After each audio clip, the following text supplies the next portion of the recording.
Space, the final frontier. These are the voyages of the starship Glassly. Its 3-hour mission to explore strange new worlds, to seek out new life and new civilizations, to boldly go where no grandkids have gone before. This is Captain's Log, Stardate 12.24.2021. The starship Glassly is posted outside the Andromeda Galaxy, investigating as to how far the Romulan Empire has invaded and extended their rule into the galaxy. Suddenly our sensors picked up a strange but strong ionic pulse stream, leaving the ship and heading toward the Milky Way galaxy.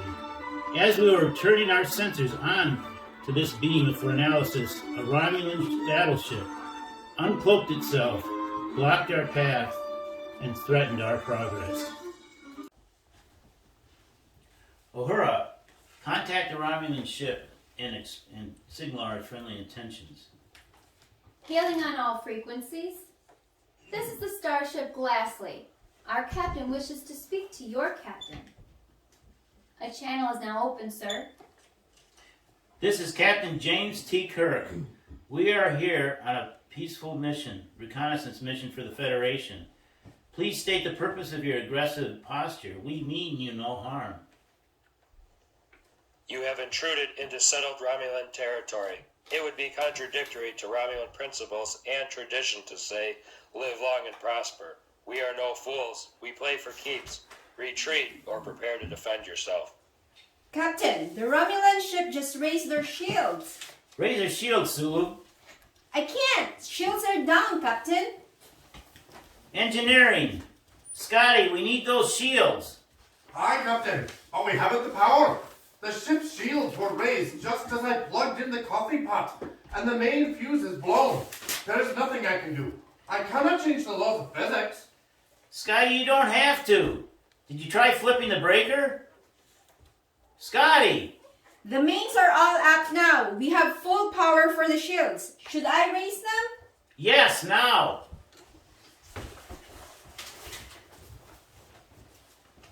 Glad you're here, Bones. Where are my glasses? I'm a country doctor, not an ophthalmologist. Don't equivocate, Bones. I can't see. I need a prescription. Captain, may I suggest checking the top of your head? Oh yes, of course. Thank you, Spock. How do you feel now? I feel young. I feel young. Fascinating. Captain, the Romulan Admiral wants to know when we are leaving this sector of the galaxy. Oh, no, he is not asking. In fact, he says we have waited too long, and he is demanding our total surrender. He is threatening to use the Romulans' latest photon torpedo interactive phase disruptor weapon. He says there is no known shields that can stand against it. He insists on our surrender, or die. Spock answers. I need answers. Is this true? Can a weapon be that overwhelming? Indeed. All indications from our intelligence agencies imply that such a weapon exists, and our current shield technology cannot deflect such an attack. Logically, we do not stand much of a chance of survival. Curse your logic, Spock. This is a time for answers, not a clinical analysis of our fate. Doctor, all I'm pointing out is that we have a 98.894% chance of failing. I appeal to your humanity, Spock. You are half human. Show some compassion for your crewmates. Your logic doesn't offer any hope. Gentlemen, please. This is not the time for bickering. Let's rationally work together. Bickering? I would say not. A 98.894% chance probability of failure is not the same as an absolute prediction of failure. It also suggests a 1.106% chance of complete success. If you've got something, Spock, out with it. I suggest disrupting the disruptors. More of your Vulcan logic? Yes, Doctor. If we could reverse the polarity of our shields at the same instant our phaser banks strike their torpedo bay with antimatter neutron phaser beam, it is possible to disrupt the energy matrix within the weapon and thereby detonate the Romulan weapon just as it is energizing to fire. What does that mean, Spock? What of the Romulan ship? What will become of it? Complete and total annihilation. And for us? If we can divert all the dilithium crystal power for the polarizing pole reversal flux and maximize the antimatter neutron phaser beam, we might have just enough power left over to make a full impulse power escape. A 1 astronomical unit of space, that's approximately the distance from Earth to the Sun, we will need to protect us from the blast. I calculate a 51.684% chance of clearing the blast zone. Again, the cold, green-blooded, pointy-eared Vulcan purview raises its head. Logically, you should be grateful for my head. Uhura, contact the Romulan Admiral and ask for a period of negotiation. I'm on my way to engineering to assist Scotty in the preparations. Scotty! I need all the power diverted to reverse shield polarity and maximize the antimatter phaser beam intensity. Spock is coming to assist. When the main line went down due to the blown fuse, one of the dilithium crystals cracked. If the demand for power is too great, they will blow completely apart. I won't be able to hold them together.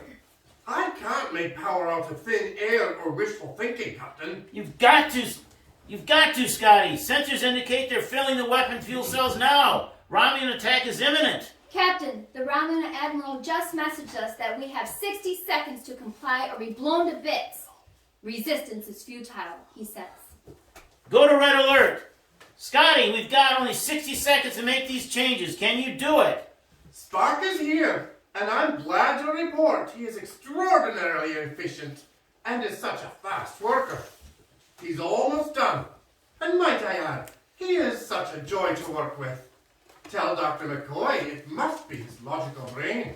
I heard that. Vulcan know-it-all. Sensors indicate weapon bay doors are opening and the weapon is almost fully armed. Disruptor launch will occur in 10 seconds. Orders, Captain? Shield polarity has been reversed, Captain. Raise shields and fire phasers, Sulu. Retreat with full impulse power. Give thrusters as much power as Scotty gives you. Direct hit! The Romulan vessel has been destroyed, sir, but a powerful shock wave is coming. Captain, I'm giving you all the power I've got. As you know, only impulse drive power is possible. The shockwave will overtake us soon. Spock says 5 seconds before impact. Brace for impact. 5, 4, 3, 2, 1.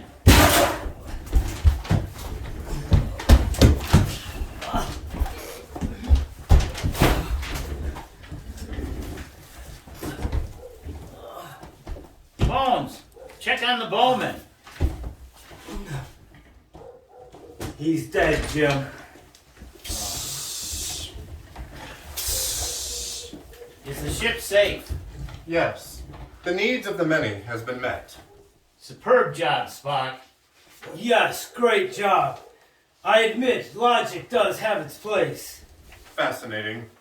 How do you humans exist vacillating between such emotional extremes? It's fun. You should free your human side and give it a try. Doctor, it may surprise you to know that you are, and always have been, my friend. Where to now, Captain? Navigator, plot a course to the nearest starbase for repairs. Chekov? Chekov! Chekov is not here. He's not at his station. Ensign Chekov, report to the bridge immediately. Captain, I just found this note by his station.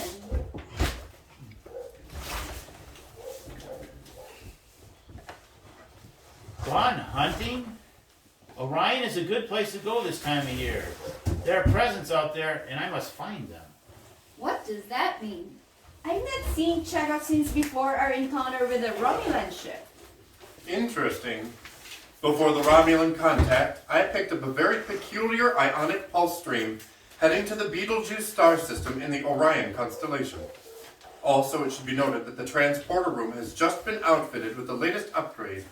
It is still in the experimental and testing stage, but teleporting between galaxies is now possible. Is it possible that the energy stream is Chekov, beaming himself across intergalactic space to the Milky Way galaxy? Logically, yes. But why, Spock? Why? To gain meaning from the Orion constellation, it must be viewed from the Earth's position in the Milky Way galaxy. May I explain? Please do. To understand what Chekov is doing and where he is going, the constellations need to be observed from the ancients, the ones who studied them and wrote their stories pertaining to them. Please let me demonstrate.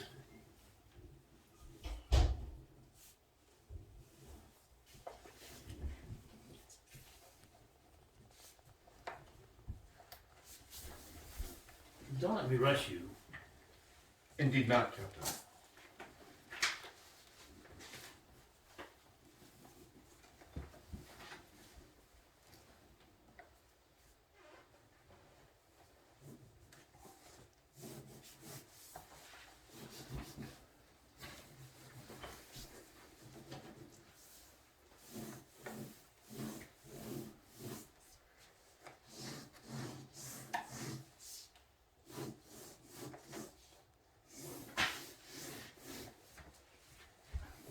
Stop, Spock!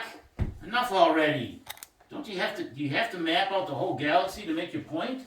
As I was saying, there is a technical point to be made here.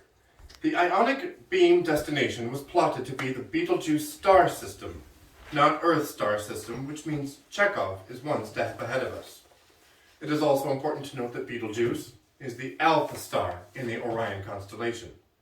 He knows his ultimate goal. We do not. Captain, I know Chekov very well, and he has been fascinated by ancient Greek mythology. He told me of an ancient Greek tale of a hunter racing across the skies of Earth hunting a hare. His book should be around by his station somewhere. Maybe that would help. Oh, here it is, Captain. Here, Spock. Take a look at that.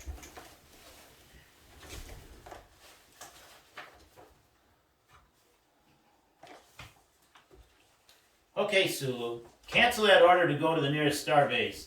Chart a course for Earth, and we will receive our repairs and get our bearings from there. And then we'll start our search for Chekov. For now, the needs of the one outweigh the needs of the many. Captain, there seem to be many handwritten notes in this book, and one underlined passage in particular suggests this is the logical place to start. There was once a mighty hunter who left the hearth and home to capture the mysterious hare of the winter sky. The fur from this hare was like wool. Once shorn, the fleece turned to fine gold that could be spun into the most beautiful garments craved by royalty. Before the hunter could pursue his prey, he had to receive permission from the king of the winter sky to safely trespass in the king's heavenly domain. After meeting with the king, he was granted permission to hunt for the hare. However, he accidentally crossed paths with a bear cub, and suddenly he was being pursued by the cub's mother. While escaping the clutches of the bear, he crossed paths with a lion who, he discovered, was also hunting the hare due to hunger. Alarmed that the lion might catch the hare first, the hunter raced home to gain the aid of his two dogs to help in the hunt. He wished desperately to capture the hare before the lion devoured it. He desired to make two beautiful garments, one to present to the king's wife, and the other as a gift for his own wife, the love of his life. Captain, is not tomorrow going to be the stardate 12.25.2021? Yes, so what? Why, that is Christmas Day. Every intelligent shopper knows that the best shopping malls in the galaxy are in the alpha star systems of most constellations. But the best of the malls happen to be in the constellations mentioned in this mythological story. I believe Chekov has gone hunting for presents. In other words, shopping. Logic should lead us to Chekov if we follow the story, which follows a trail of alpha stars. Follow Chekov's path through the heavens, and you will find the gifts Chekov desired for his crewmates on the USS Glassley. Now, the search for Chekov begins.